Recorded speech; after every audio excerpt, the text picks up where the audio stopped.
The interesting thing about Tomorrowland is that it's an intriguing idea, and it's connected with Disney in a really interesting way.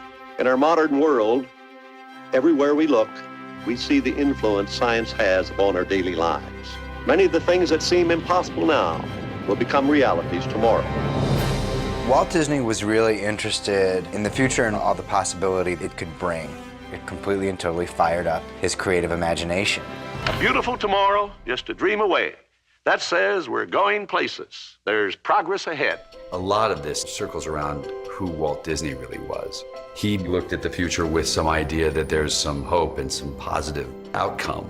He came up with systems that would make people work together better, optimizing the human race. Walt Disney was always playing with something, you know, whether it was animatronics or mass transportation, the monorail, urban planning too, is his idea of what the world could be like. Experimental, prototype, community of tomorrow. I think he thought the best way to do that was not to preach about it, but to do it.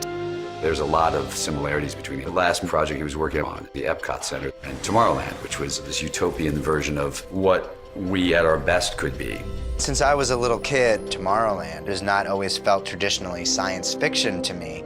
It's almost felt like science fact. Some of these things haven't happened yet, but they can happen. Buckle up! And I think that the great thing about Walt is he inspired us to light that spark of optimism. We're getting a large canvas to paint on because the very word Tomorrowland is evocative. It evokes play and it evokes promise, freshness, you know, something that's unknown that's about to be here.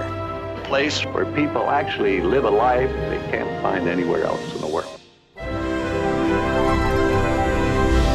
Rated PG.